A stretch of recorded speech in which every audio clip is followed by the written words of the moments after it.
In today's video, I'm going to teach you how to change date format in QuickBooks Online. If your dates are showing in a format that doesn't match the way you normally read or enter them, don't worry. QuickBooks Online makes it fairly simple to update this setting, and it only takes a moment once you know where to look. I'll walk you through the process clearly so you can follow along without any confusion. To begin, sign into QuickBooks Online and make sure you're on the main dashboard or any page inside your company file. From there, look to the top right corner of the screen and click the gear icon. This is where many of your company and preference settings are stored, so it's the place you'll use whenever you need to adjust how QuickBooks works for you.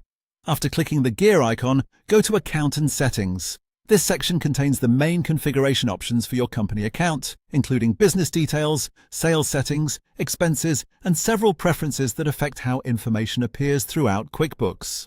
Once you're inside Account and Settings, look to the menu on the left-hand side and click Advanced. The Advanced section includes additional preferences that control formatting and system behavior, so this is where you'll find the Date Display option. Now scroll down until you see the Other Preferences section. In that area, click the Edit option. This will open the settings so you can make changes. Take your time here and look for the Date Format drop-down menu. When you click the drop-down, you'll see the available date format options. Choose the one you want QuickBooks Online to use. This setting is especially helpful if you prefer seeing dates in a day, month, year format instead of month, day, year, or the other way around. Picking the correct format can help reduce mistakes when reviewing transactions, creating invoices, or entering records manually. After selecting your preferred date format, click Save to apply the change.